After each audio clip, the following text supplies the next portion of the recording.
Officer Ryan Hale thought it would be just another quiet winter patrol with his loyal canine partner Duke. But everything changed when he heard a faint cry behind a dumpster near the old industrial yard. Lying there in the freezing snow was a young woman, bruised, bleeding, and terrified. With trembling lips, she pointed toward an abandoned warehouse and whispered, "Please, don't let them find me." Seconds later, she collapsed in his arms. At the hospital, doctors revealed the unthinkable. She had been brutally attacked and left to die. But who were they? And what secret was hidden inside that warehouse she had tried to escape from? What happened next will make you cry and believe in courage and compassion again. Before we start, tell me where you're watching from. Drop your country in the comments. I want to see how far this story travels. Snow fell thick and silent over Willow Creek, a small town tucked between the fir-covered hills of Oregon. It was past midnight, and the streets were buried beneath layers of white, the air sharp enough to cut through breath. The orange haze of the streetlights flickered against the falling snow, painting the empty industrial district in shifting shadows. Officer Ryan Hale, 36 years old, sat behind the wheel of his patrol SUV, the heater humming low. He was tall, broad-shouldered, and moved with the quiet confidence of a man who'd seen too much but still chose to care. His dark brown hair, streaked faintly with silver, was cropped short beneath his navy winter patrol cap. A faint scar along his jaw caught the dim light when he turned his head. The gold badge on his thick sheriff's jacket reflected a dull gleam. Willow Creek Police Department, K-9 Unit. Beside him sat Duke, his 5-year-old German Shepherd partner, sable and black coat, sharp amber eyes, posture alert. Duke was a veteran of countless searches and rescues, as disciplined as his handler, but with a loyalty that went beyond duty. The police radio crackled briefly, then went silent again. It was a slow night, just how Ryan preferred it. He took a slow sip of lukewarm coffee, eyes scanning the quiet warehouses and frozen lots. "Another dead shift, huh, buddy?" he muttered. Duke gave a small huff, the kind of sound that almost passed for agreement. Outside, the wind carried a low, uneven whine, the sound of something scraping metal, or maybe just the storm shifting debris. Ryan's hand hovered over the door handle. Then it came again. Faint, but human this time. A sound that didn't belong. A moan. Ryan straightened, placing his coffee down. Duke's ears pricked instantly. "You heard that too?" he whispered. Another muffled noise echoed between the alley walls, weak, desperate. He stepped out of the SUV, boots crunching on ice. The cold bit deep into his face as he tugged his collar up. "Police!" he called out, voice steady. "Is someone there?" No answer, just the wind. But Duke began to move, nose close to the ground, leading toward a narrow alley behind a line of old dumpsters. The scent was faint but wrong. Fear, blood, maybe both. Ryan followed, his flashlight cutting through the snow-laden dark. The beam landed on a shape slumped behind the last dumpster. Small, human. He froze for half a second, then moved fast. A young woman lay half-buried in snow, her hair matted with blood, skin ghostly pale beneath the harsh white light. Her jacket was torn, jeans soaked through, shoes missing. She couldn't have been more than 24, maybe younger. Ryan dropped to one knee beside her. Hey, can you hear me?"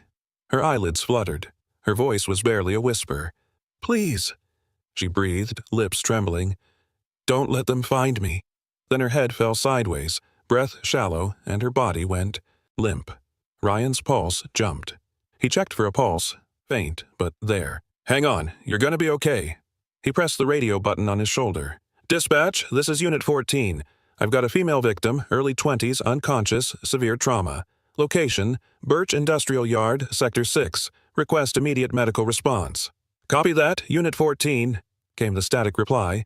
"Ambulance en route." Duke circled them, barking once, sharp and low. His tail was stiff, fur bristling.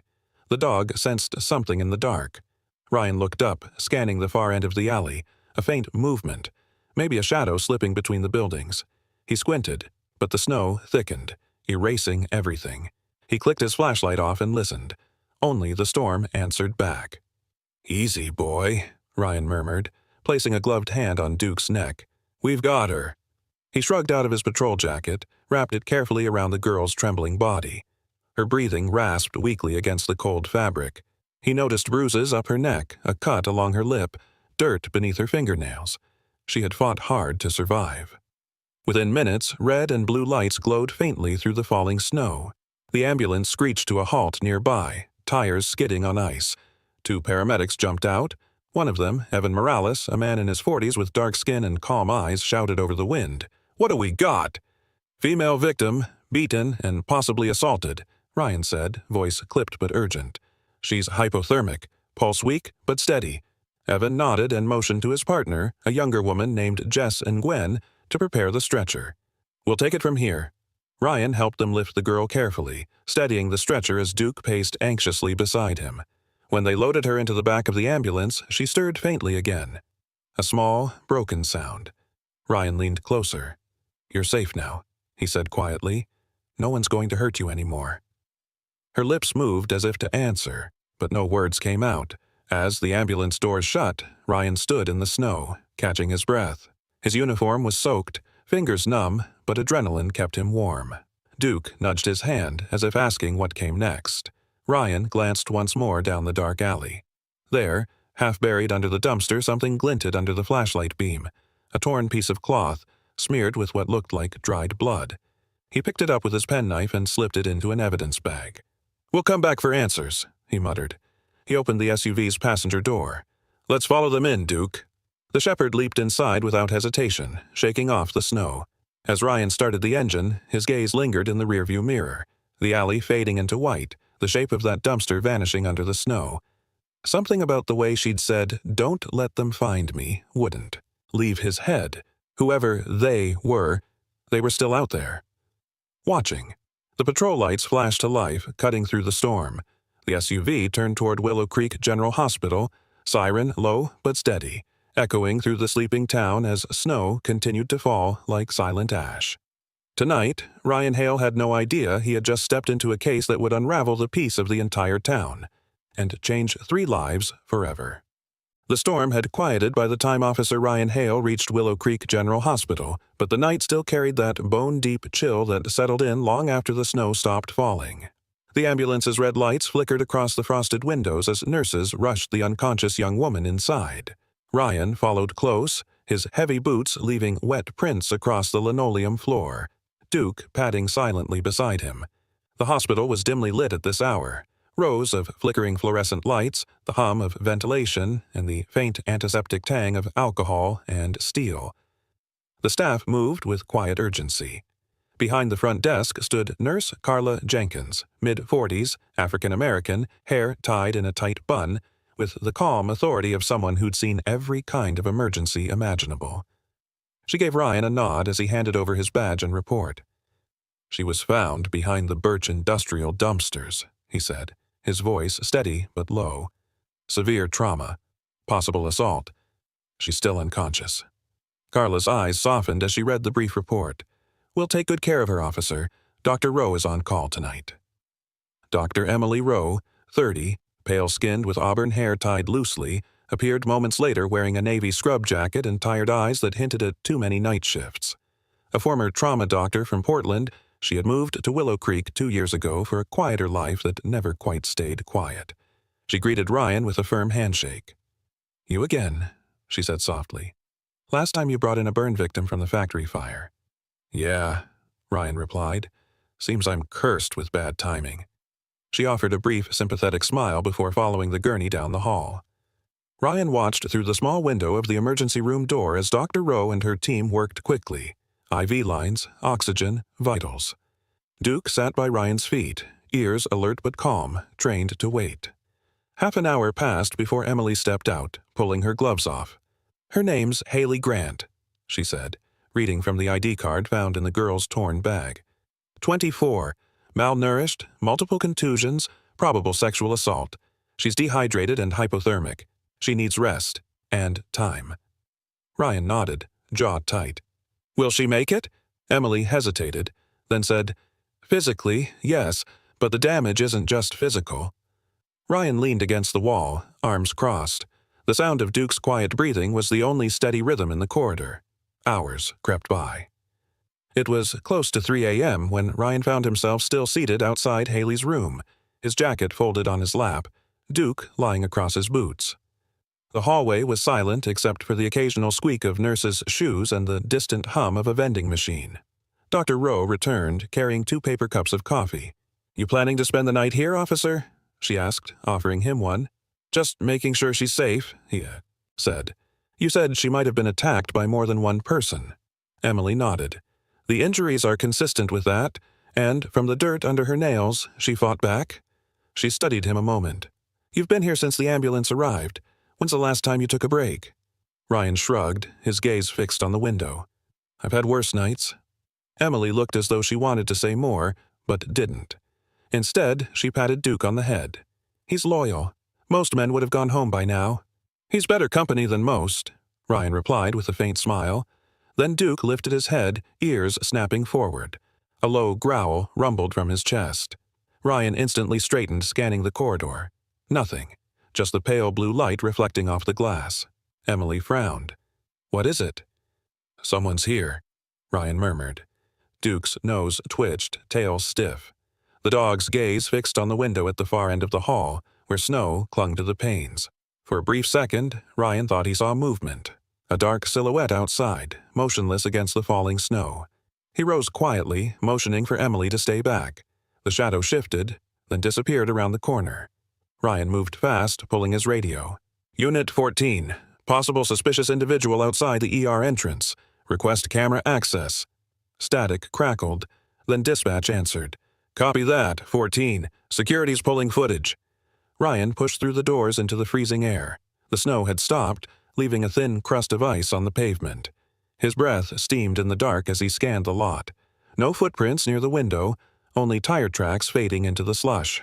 Whoever it was had been watching. He returned inside, brushing snow off his jacket. Duke shook himself dry and settled again beside Haley's door. Emily met Ryan's eyes. "You saw someone, didn't you?" He nodded grimly. "Black coat, watching her room. Didn't stay long." "I'll alert hospital security," she said quickly. Within minutes, 2 guards appeared. Tom Alvarez, an ex-Marine in his late 40s with a buzz cut, and Lena Howard, early 30s, tall and athletic, wearing the Navy uniform of the hospital's private security. They spoke briefly with Ryan, who described what he'd seen. "Could have been a junkie or someone checking the ER for easy pickings," Tom said, unconvinced. "Or someone making sure she's not dead yet," Ryan countered. Tom's expression hardened. "We'll keep a man on the west door until morning." Ryan thanked them and turned back to the window. Outside, the parking lot looked deceptively calm, blanketed in snow. But his instincts screamed otherwise. Emily lingered beside him, voice soft. "You think they'll come back?" "I've learned not to ignore what Duke senses," he replied. "He doesn't growl for nothing." They stood in silence for a moment, watching the storm's last flurries dance under the streetlight.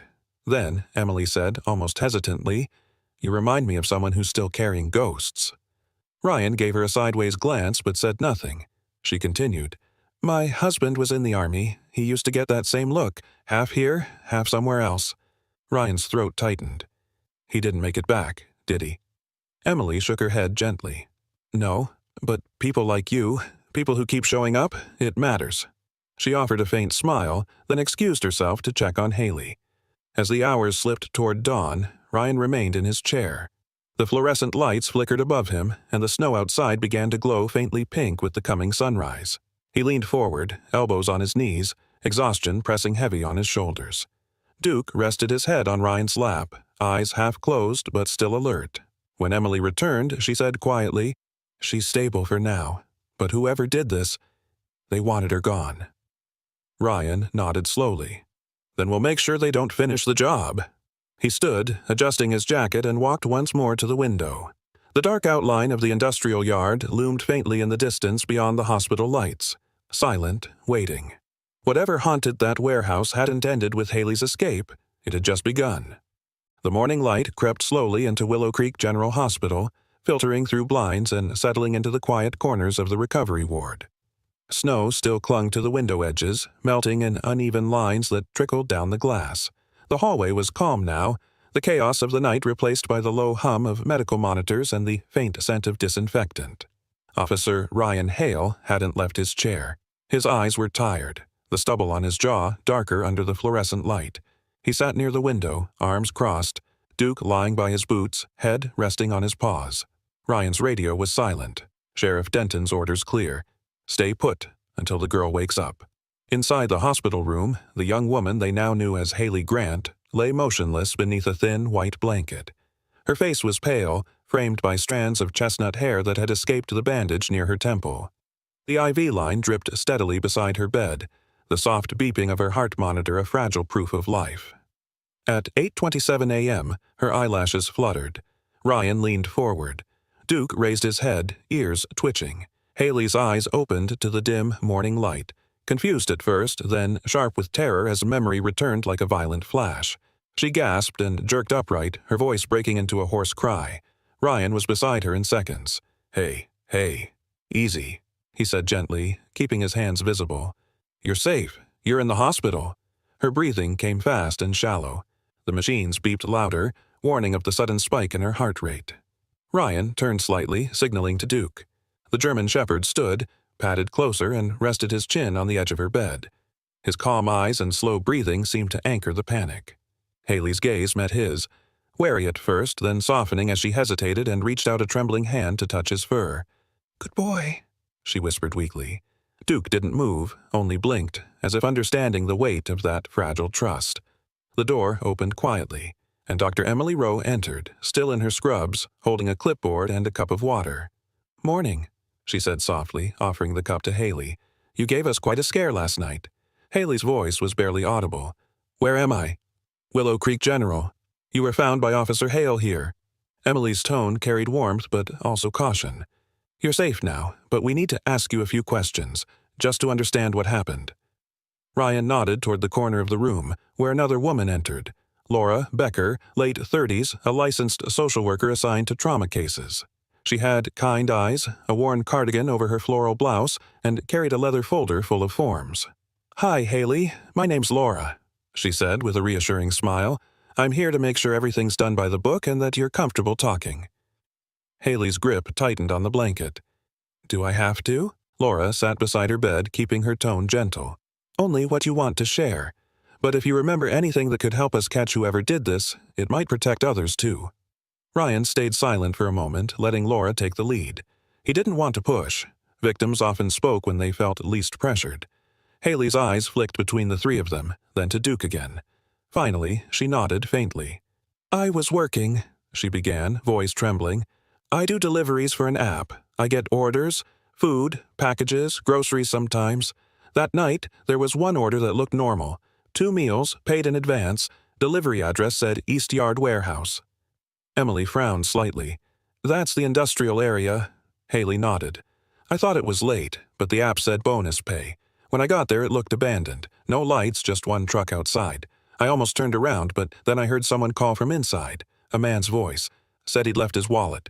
When I stepped in, they grabbed me." Her words broke off. She pressed her hand over her mouth, shaking. Ryan's voice was calm but steady. "Take your time." Haley swallowed, tears forming. There were 2 of them. One tall, built like a mechanic, wore a beanie, smelled like gas. The other, thinner, with a tattoo right here. She motioned weakly to her neck. It looked like a snake coiled around a knife. Ryan exchanged a look with Emily. Laura scribbled notes quietly, keeping her eyes soft. "They tied me up," Haley continued, her voice cracking. "They hit me. They kept asking if anyone knew where I was. I tried to scream, but they gagged me. I thought I was going to die there." Her breathing hitched. Ryan looked toward Emily, who moved closer, setting the water down. "You don't have to relive all of it now," Emily said gently, but Haley shook her head. "No, I need to finish." Her eyes glistened with determination through the fear. "After 2 days, they left for a while. I think to get more supplies. I managed to cut through the rope with a piece of metal from the floor. I ran out to the back door, across the snow. I didn't know where I was going. I just kept running until I saw the road. That's when I heard the police car." Ryan exhaled slowly, the memory of finding her flashing back, her broken voice whispering those same words. "Don't let them find me." He nodded firmly.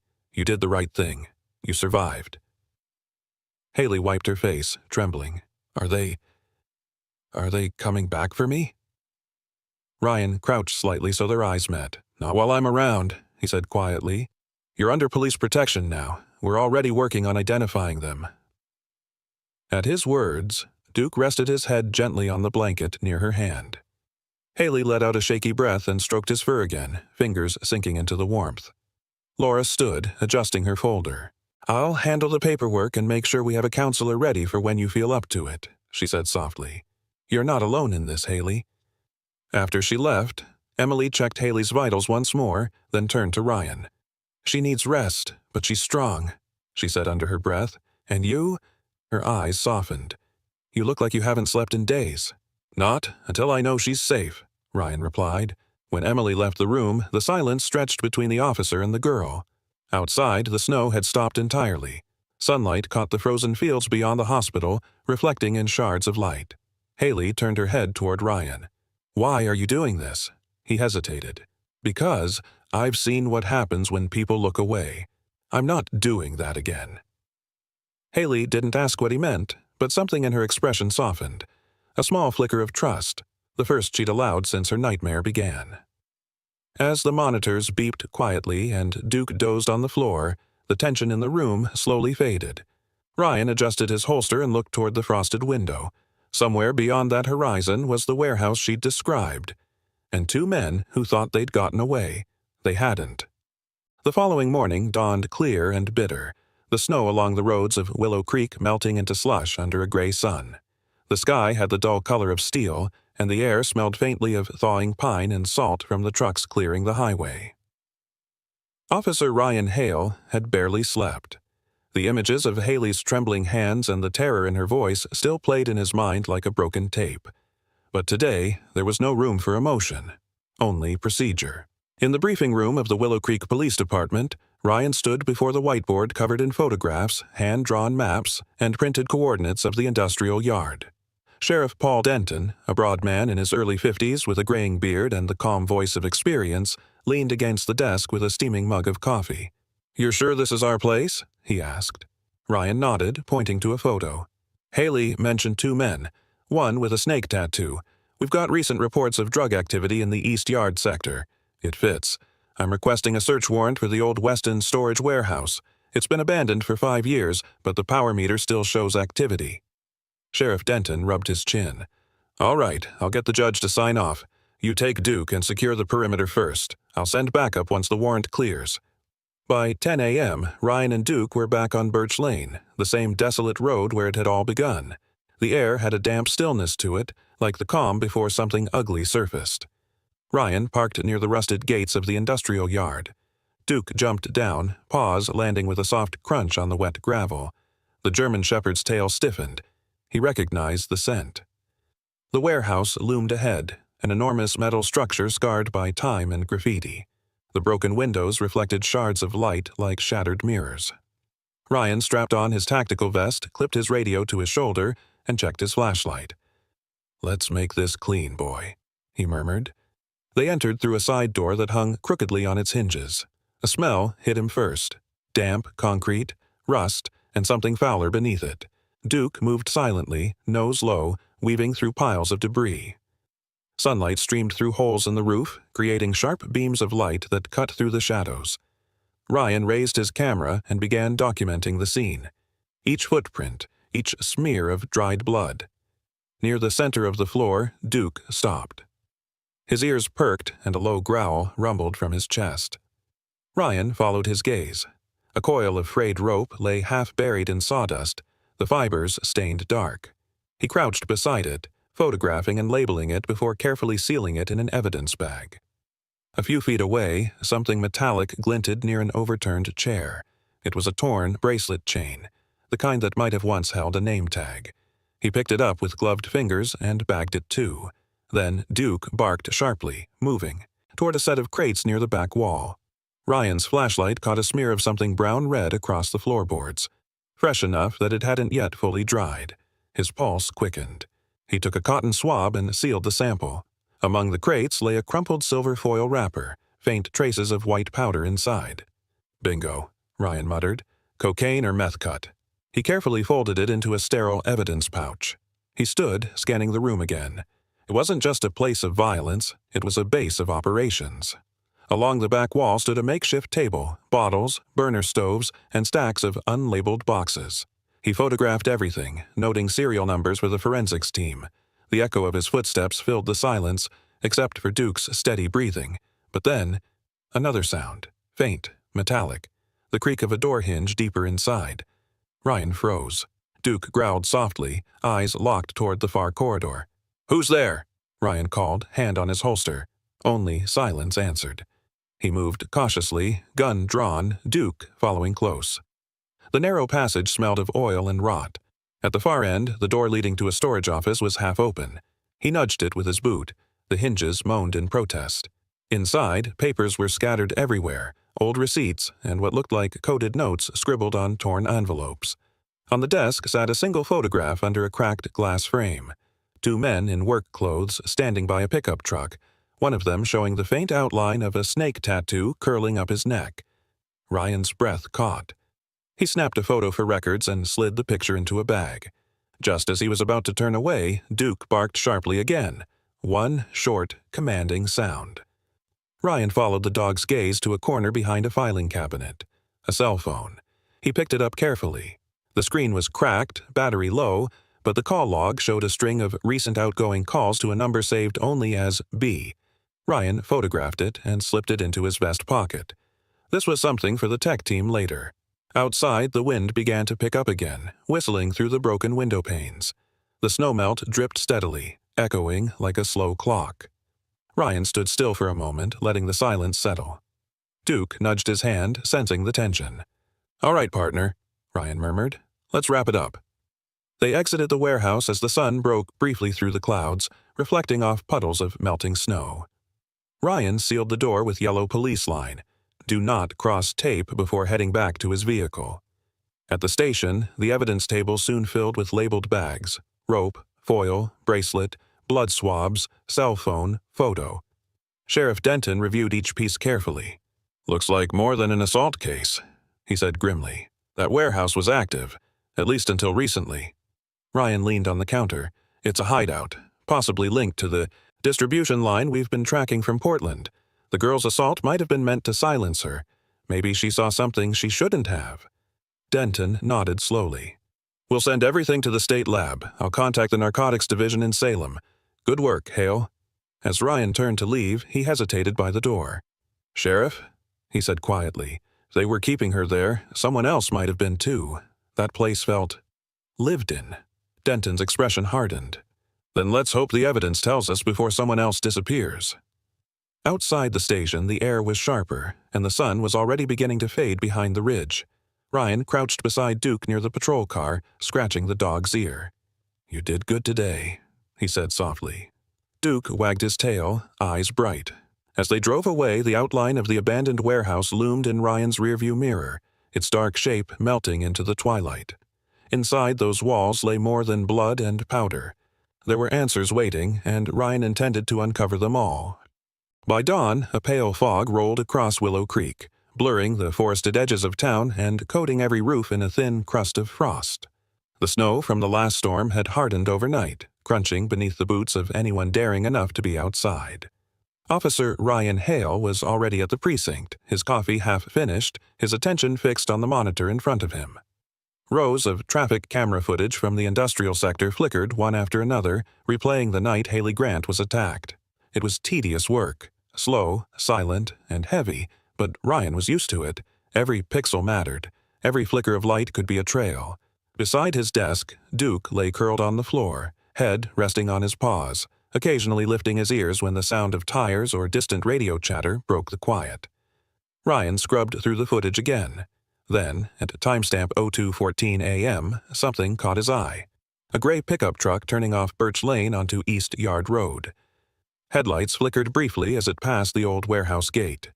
He zoomed in, pausing frame by frame until the image of the license plate came into focus. Mud-smeared, but still legible. "Got you," he murmured. Minutes later, Ryan was in Sheriff Denton's office, handing over the printed stills. The sheriff, in his usual pressed flannel shirt and dark jacket, adjusted his glasses as he studied them. "Plates registered to Cal Briggs, age 42, local mechanic. Been picked up twice for possession and once for distribution." "Still runs his auto shop on Route 12? Ryan asked. Yeah, the one by the gas station. I'll authorize your warrant, but tread carefully. The man's slicker than oil. Denton paused, leaning forward. You're sure this truck was there that night? Camera confirms it. 2 passes through the industrial yard, both after midnight. Denton sighed. All right. Take Duke and a deputy. Don't spook him unless you have to. By late morning, the frost had given way to wet slush. Ryan parked his cruiser a block away from Briggs Auto Repair, a squat, weather-beaten garage with a flickering neon sign and the smell of gasoline in the air. Duke sat alert in the passenger seat, nose twitching. Ryan could already sense tension brewing. The mechanic's yard was cluttered with broken engines and rusted metal, but the smell wasn't just fuel, it was chemical, sharp, unnatural. They approached cautiously. Cal Briggs emerged from the garage wiping his hands on a rag, tall and broad-shouldered with greasy blonde hair tucked under a black beanie. His eyes were small and sharp, his smile stretched too easily.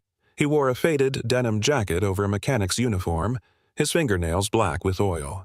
"Morning, officer," Cal said, voice rough from cigarettes. "Something wrong with your cruiser?" "Just following up on a case," Ryan replied evenly, showing his badge. "We've got a warrant to search your property." Cal's smile faded. "A search warrant? For what?"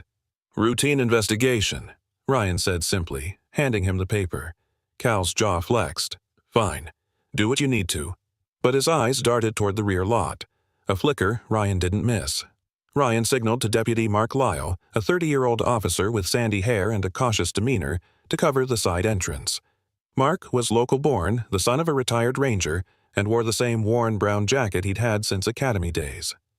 "Got it, boss," he said quietly, drawing his flashlight. Inside, the garage was a mess of tools, scrap parts, and oil drums.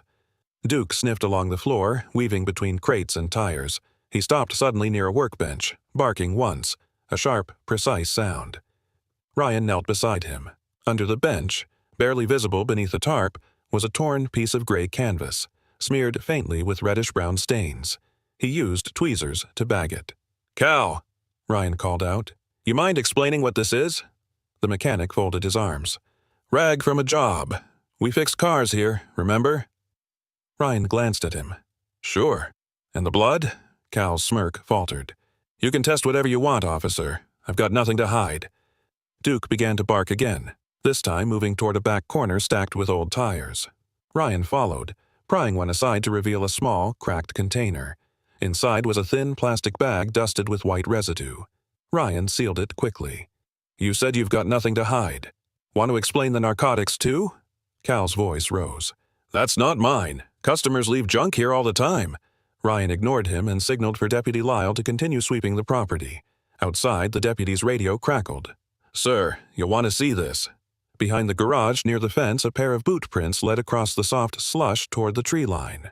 One print had a distinctive notch along the heel, the same pattern Ryan remembered from the warehouse floor. He crouched to photograph it. "Cal Briggs," Ryan said evenly, standing again. "You're under investigation for possession of illegal substances and possible connection to an assault case. You have the right to remain silent."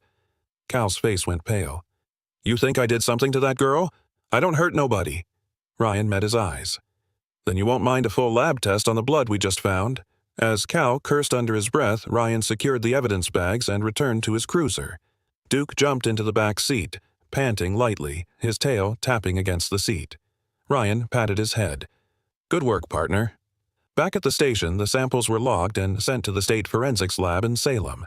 The process would take days, maybe weeks, but Ryan didn't like waiting.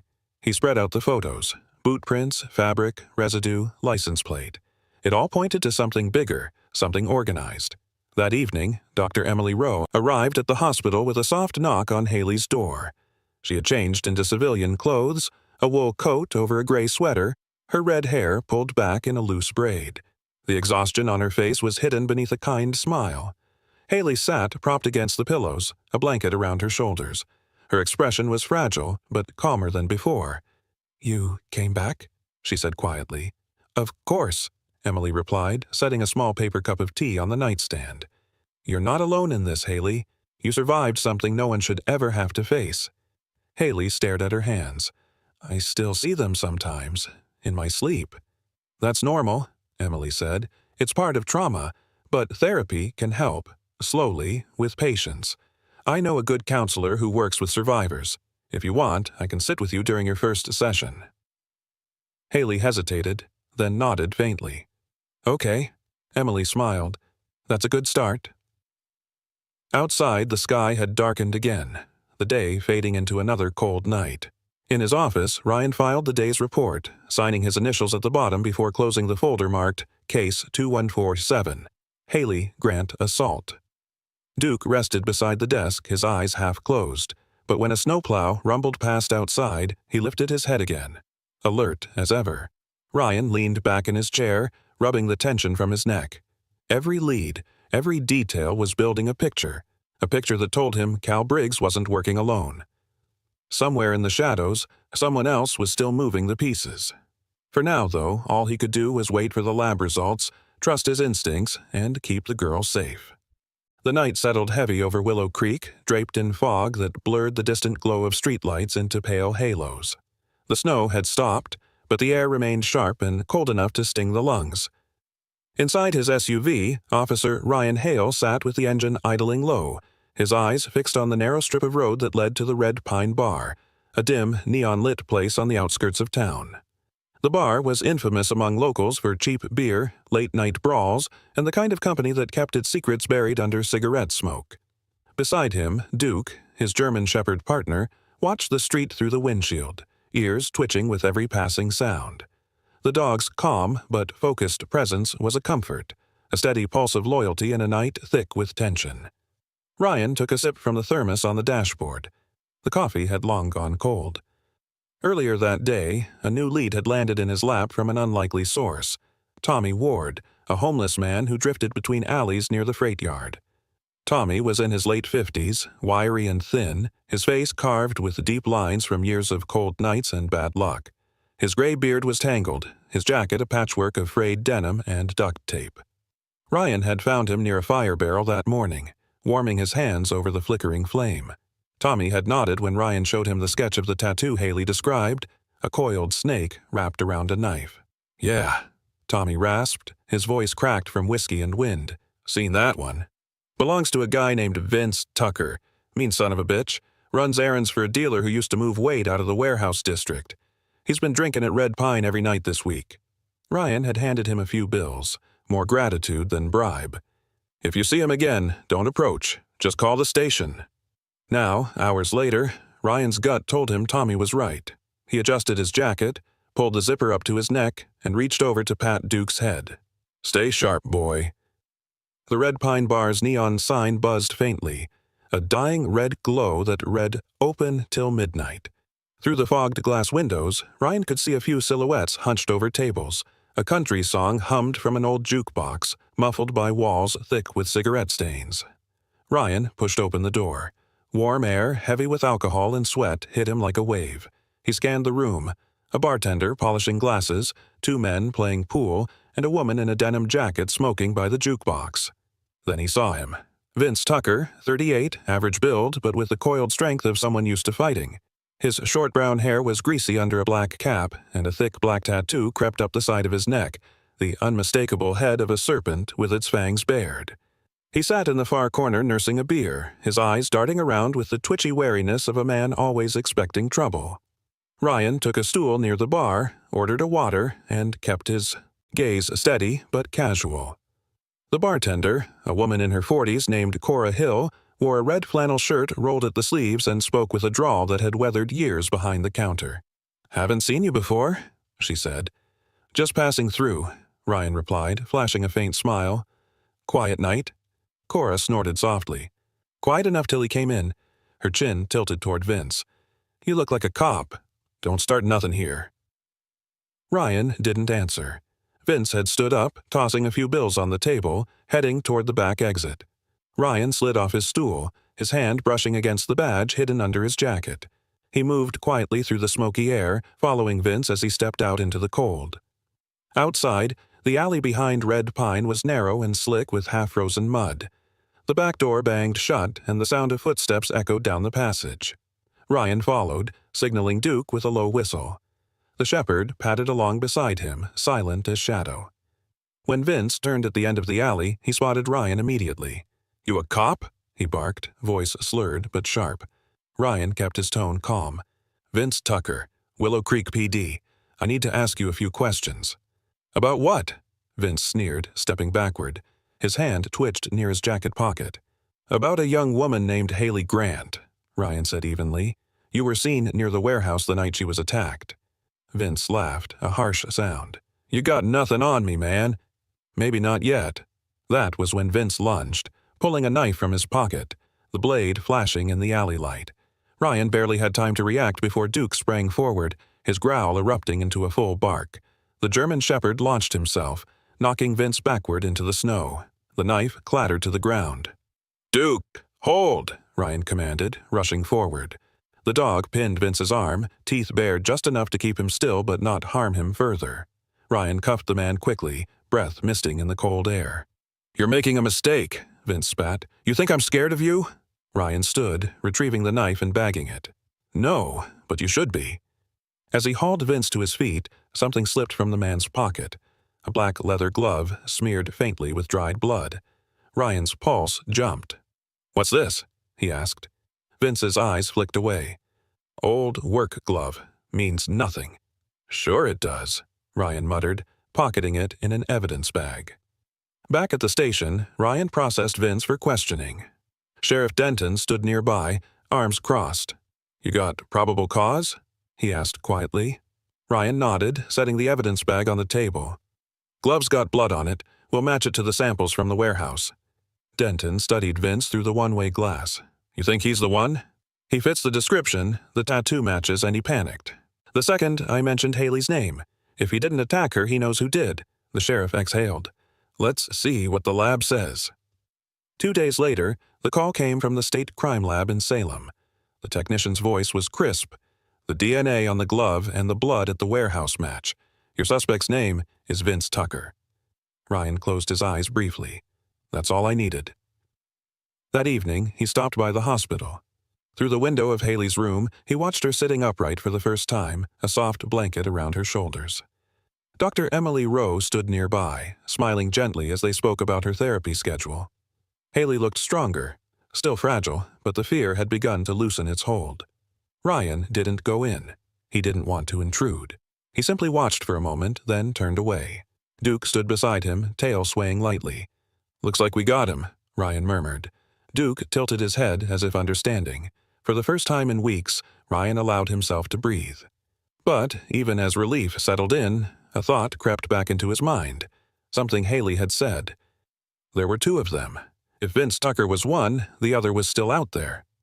The night in Willow Creek was colder than it had been in weeks. The storm clouds had returned, smothering the moon, turning the town into a sea of muted blues and shifting shadows. Inside the station, the low hum of fluorescent lights buzzed above Officer Ryan Hale as he stood in front of Sheriff Paul Denton's desk. The air smelled of stale coffee and printer ink, and the tension was almost physical. Ryan placed a folder thick with photographs and printed reports on the table. "That's everything we have," he said. "The glove, the footage, the narcotics link, and now Vince's DNA confirmation. The warehouse wasn't just where they hurt Haley. It's a front. They're storing and distributing meth out of there." Sheriff Denton, sturdy and composed as always, flipped through the evidence silently. He was a man in his early 50s, gray in his beard and sharp in his eyes, a career cop who'd seen how darkness liked to hide behind small-town smiles. "And you're sure the second man's still active?" Ryan nodded. "Vince mentioned someone named Briggs before he shut down an interrogation.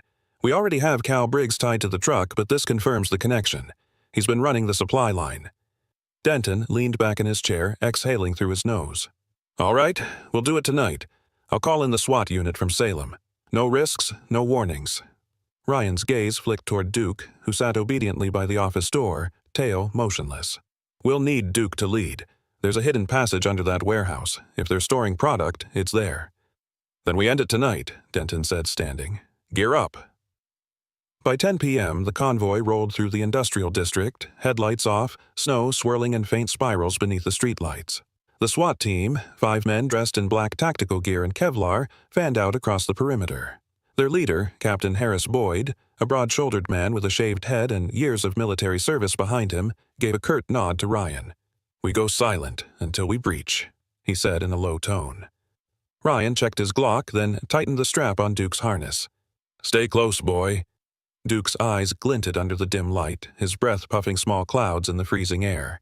The warehouse loomed ahead, a monolith of rusted metal in shadow. Snow fell in sheets now, muffling every sound. Harris gave the signal.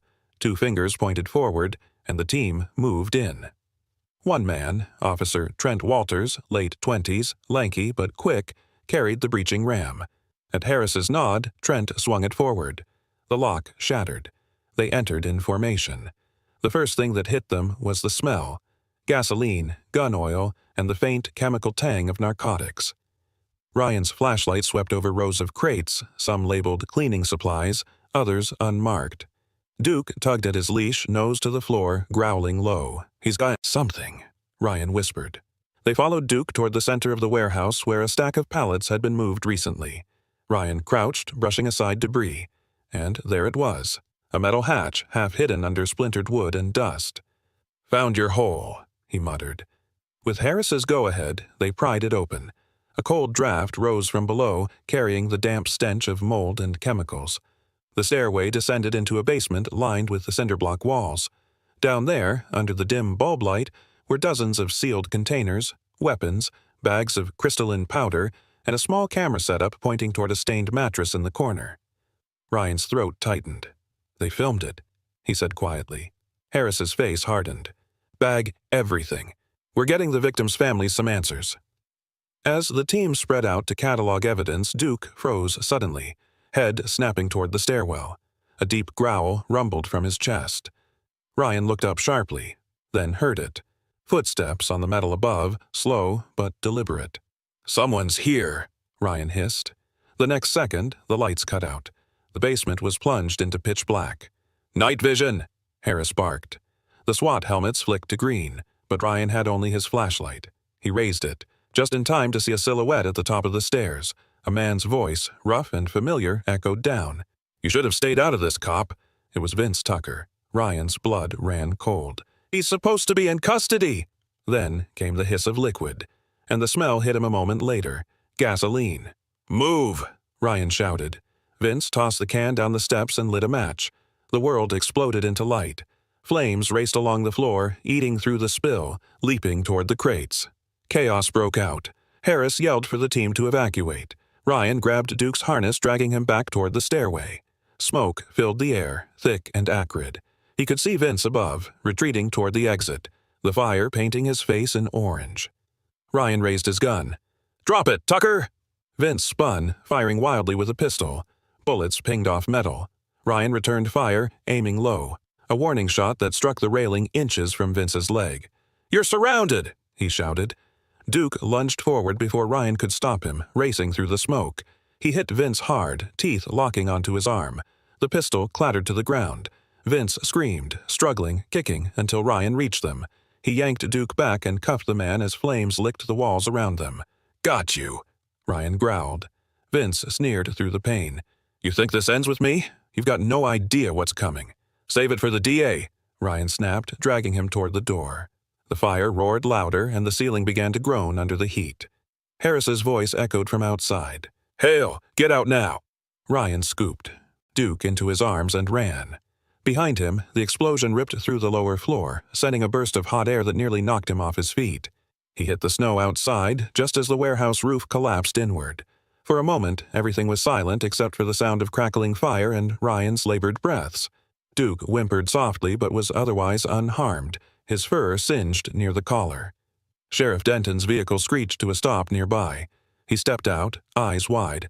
"Christ almighty, Hale, what happened?" Ryan coughed through the smoke. "Vince got out somehow. He tried to burn the evidence." Denton turned to the burning building, jaw set. "We'll sift what's left. The lab's got enough from last time to bury him anyway." Ryan nodded faintly, exhaustion seeping into his bones. At least Duke stopped him before he could finish the job. The dog sat beside him in the snow, tongue lolling, eyes bright, even in the dark. Ryan reached down, ruffling his fur. "You earned your dinner tonight, partner." As the fire trucks arrived and men rushed to contain the blaze, Ryan looked back at the inferno devouring the warehouse, the last piece of that nightmare. But in his gut, he knew the words Vince had hissed weren't just threats. Somewhere behind this chaos, someone else had been pulling the strings. For now, though, the night was theirs. Morning light filtered through the tall courthouse windows of Willow Creek County Court, illuminating the snow still clinging to the steps outside. It had been nearly a month since the warehouse fire, a month of reports, witness interviews, and long nights preparing testimony. The town had watched from a distance, half in disbelief that such darkness had existed beneath their quiet streets. Today, it would finally come to light. Inside the courtroom, the air was heavy with anticipation. Officer Ryan Hale sat near the front bench, uniform pressed, badge polished, his expression calm but vigilant. Sheriff Paul Denton sat beside him, his usual stoicism tempered by pride and fatigue. At the witness table sat Haley Grant, dressed modestly in a gray sweater and dark jeans, her long brown hair tied back loosely. Though pale, her eyes carried a strength that hadn't been there before, a quiet determination born from surviving what should have broken her. Next to her sat Laura Becker, the social worker who had guided Haley through therapy and the pretrial process. Laura, in her late 30s, wore a navy blazer and carried herself with quiet confidence. She leaned slightly toward Haley, whispering, "You don't have to be perfect today. You just have to be honest." Haley nodded, clutching a small folded paper in her hand. A note Emily had written her that morning. "You already won when you chose to speak." At the defense table, Vince Tucker sat in a county-issued jumpsuit, wrists cuffed, jaw tight. His eyes darted from Ryan to Haley, but the smirk that had once haunted her was gone. The fire had left burns along his arm, faint but visible. Beside him, his attorney, Gerald Knox, mid-40s, slick-haired, expensive suit that didn't quite fit the room, shuffled papers with forced calm. 2 seats down sat Cal Briggs, his hands trembling slightly, face hollow. Gone was the arrogance from his days at the garage. His public defender whispered something to him, but he didn't respond. Judge Margaret Holloway, a stern woman in her early 60s with sharp gray eyes and a reputation for unflinching fairness, entered the room. The bailiff called for order, and everyone rose. When she spoke, her voice carried authority that filled the chamber. Court is now in session for the state of Oregon versus Vince Tucker and Cal Briggs. Ryan glanced toward the side aisle where Dr. Emily Rowe had taken a seat quietly behind Haley, still in her white coat from morning rounds. Her presence wasn't required, but she had come anyway, to bear witness. The prosecutor, Ellen Parker, early 40s, with sharp features and an unwavering voice, began her opening statement. "This case is not only about assault and narcotics," she said, pacing slowly before the jury. "It is about power, the kind used to break the defenseless, to silence the innocent. Today, that silence ends." Her words struck something in Ryan. He'd seen that silence before, in soldiers, in victims, in people who carried pain behind their eyes. Haley's name was called first. She rose shakily, guided by Laura's reassuring touch, and made her way to the stand. Ryan could see her shoulders trembling as she placed her hand on the Bible. "Do you swear to tell the truth? The whole truth, and nothing but the truth?" the bailiff asked. "I do," she whispered. For the next 40 minutes, the courtroom listened as Haley recounted her story. The warehouse, the 2 men, the smell of gasoline, the terror of the nights she thought she wouldn't survive. Her voice faltered only once when describing the moment she escaped. "I thought I'd die out there," she said softly, eyes glistening. "But someone found me. He and his dog. They saved my life." Ryan's jaw tightened, his hands clasped in front of him. Even after all the evidence, hearing it from her lips brought the full weight of it back. When the defense attempted to undermine her testimony, Knox leaned forward. "Miss Grant, you were exhausted, traumatized, perhaps confused that night. How can you be certain my client was even there?" Haley met his gaze for the first time. "Because I'll never forget the tattoo," she said firmly. "A snake on his neck. It was the last thing I saw before I passed out." The courtroom went silent.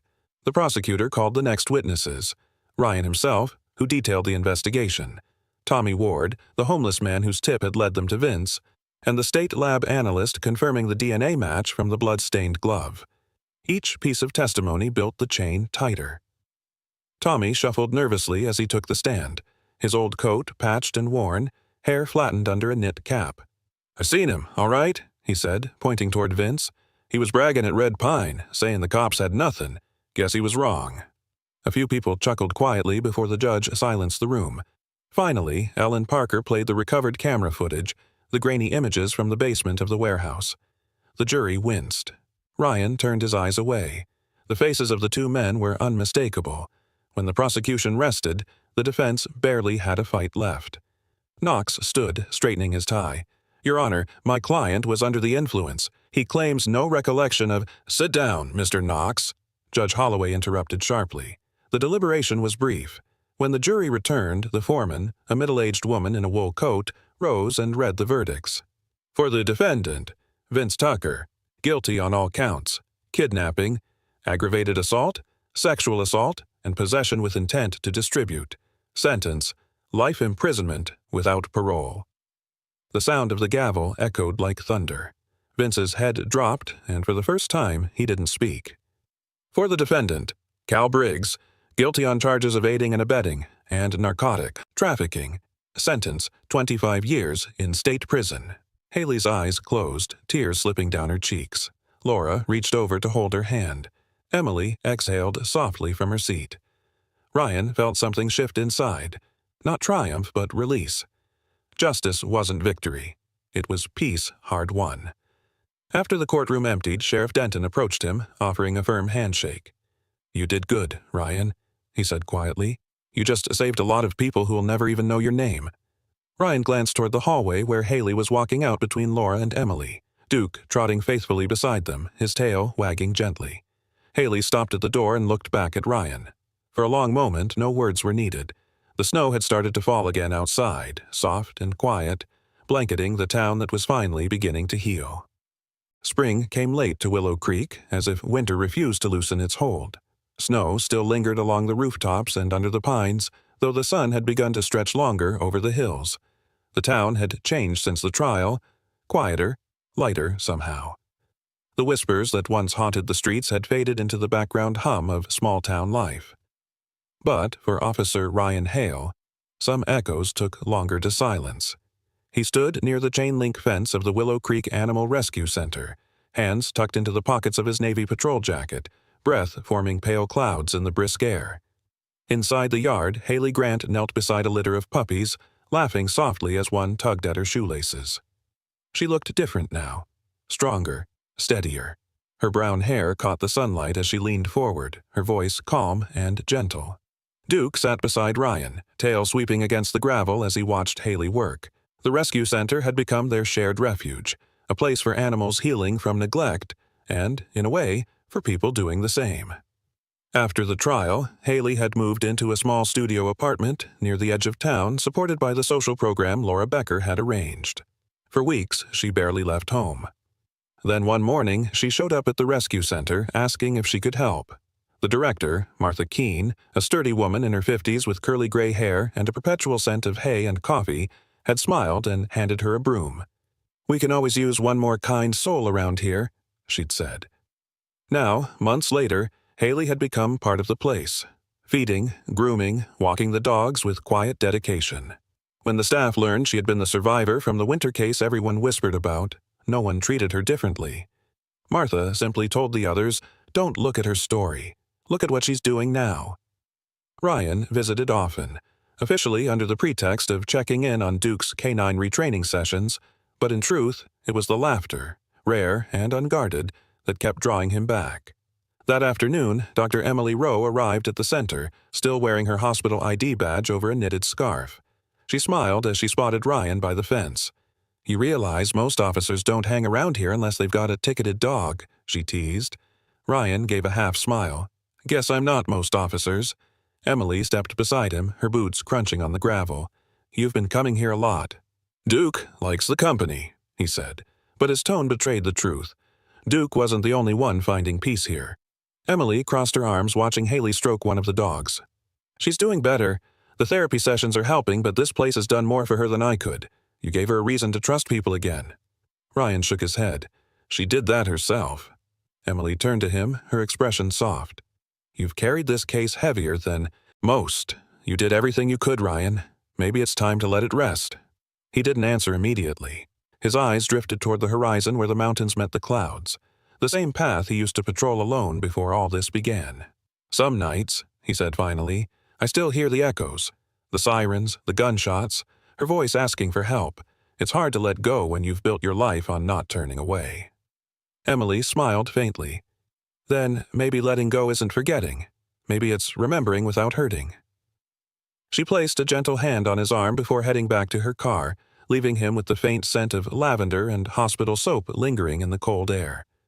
Inside the yard, Haley waved when she saw him. "You're early today," she called, her tone lighter than it had ever been. Ryan walked to the gate, pushing it open just enough for Duke to slip through.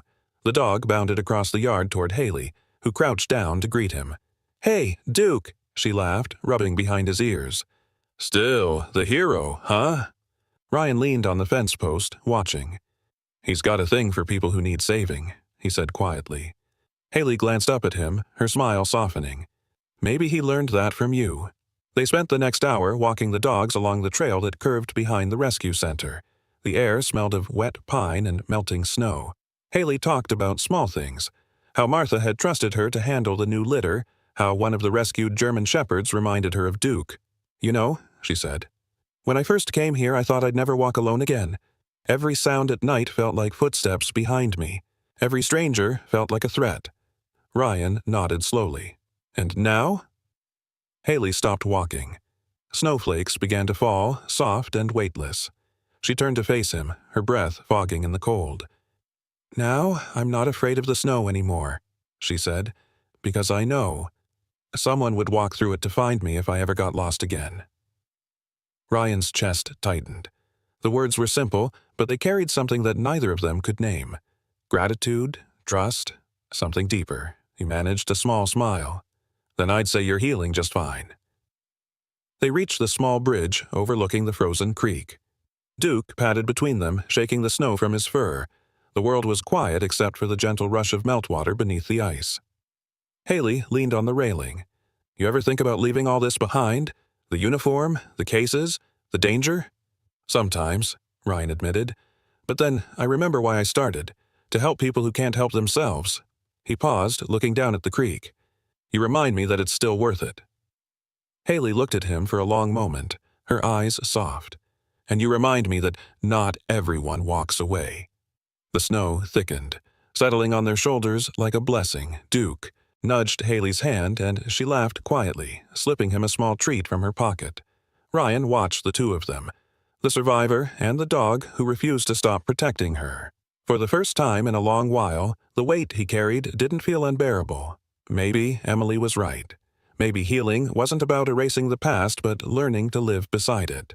As they turned back toward the rescue center, the sun dipped low behind the ridge, painting the sky with bands of orange and gold. Ryan glanced once more at Haley, walking ahead of him, the faint smile on her face illuminated by the fading light. "Come on, partner," he said softly to Duke. "Let's head home."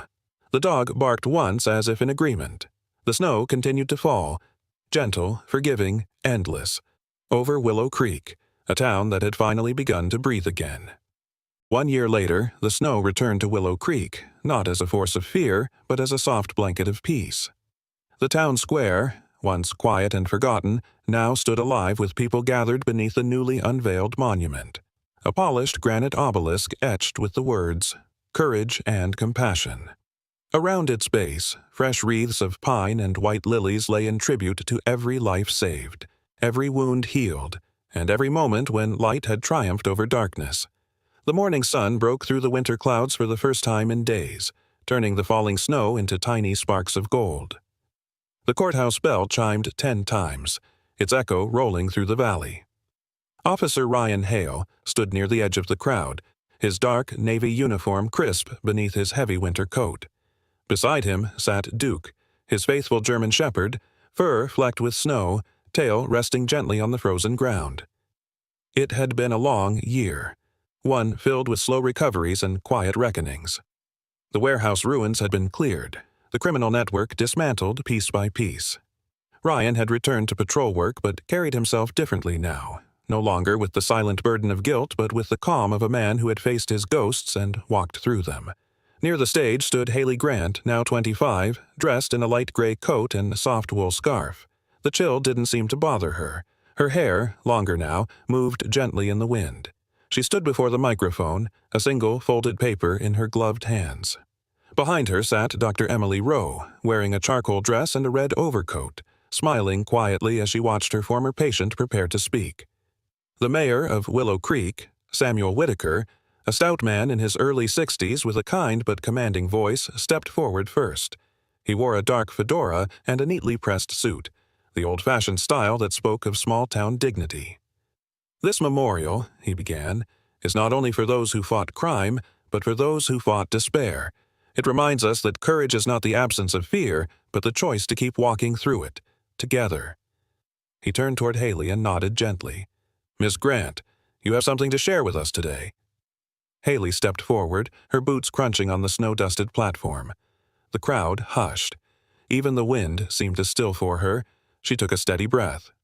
"A year ago, I thought my life had ended," she began, her voice trembling just enough to betray the emotion she carried.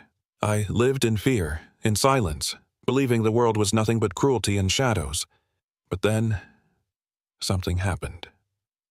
Her gaze found Ryan in the crowd, the officer who had carried her out of darkness. "Someone heard me when I thought no one would. Someone refused to walk away." A soft murmur rippled through the crowd. Ryan's throat tightened, and Duke gave a quiet, low whine, as if sensing the weight of the moment. Haley continued, her tone growing, stronger. "I stand here today not because the pain disappeared, but because compassion found me. Officer Hale, Dr. Rowe, and everyone who refused to look away, you showed me that even after the worst kind of night, there is always a dawn waiting." She paused, unfolding her paper but not reading from it. "I've learned something in this past year. Survival isn't just about living through something. It's about learning to believe again, in people, in hope, in yourself. I once thought the world was made only of darkness, but I was wrong. There are people who carry light inside them, even when everything else has gone dim." Her voice wavered, but she smiled through it.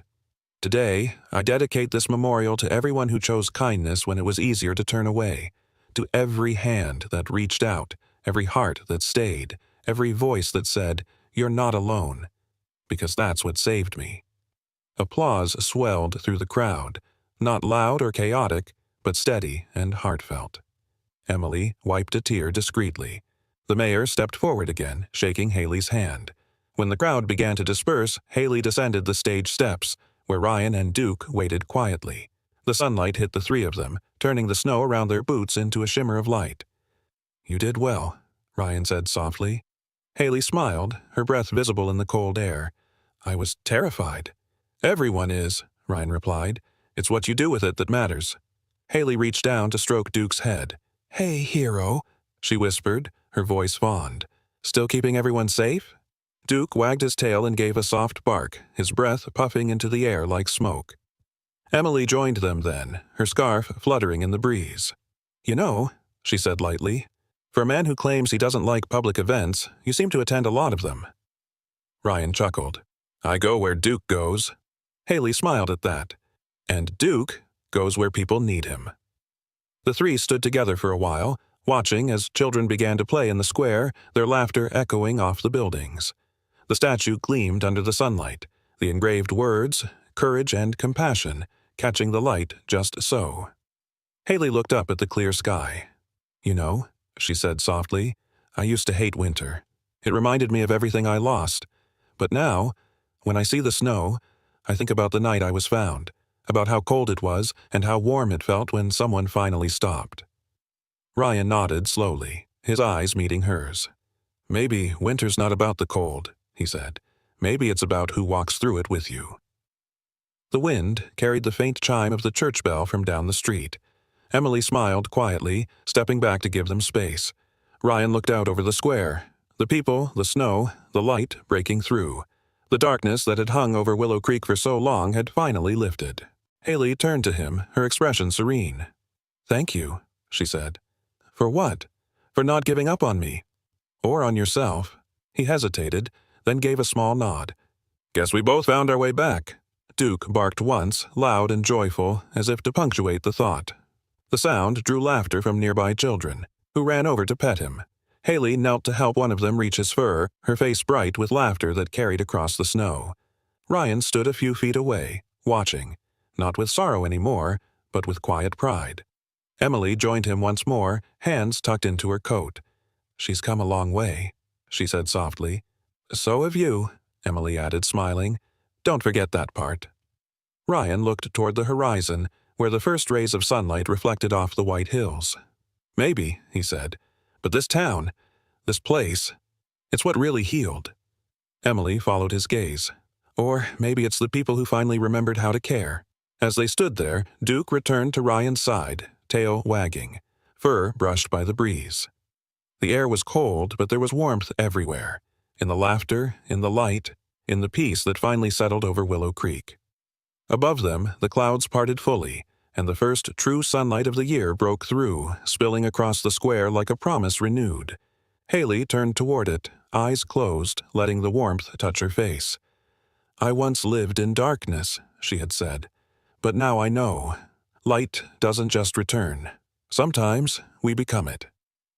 The words echoed in Ryan's mind as Duke barked again, and the sunlight danced across the memorial, across the snow, across all of Willow Creek, a town reborn from shadows into grace.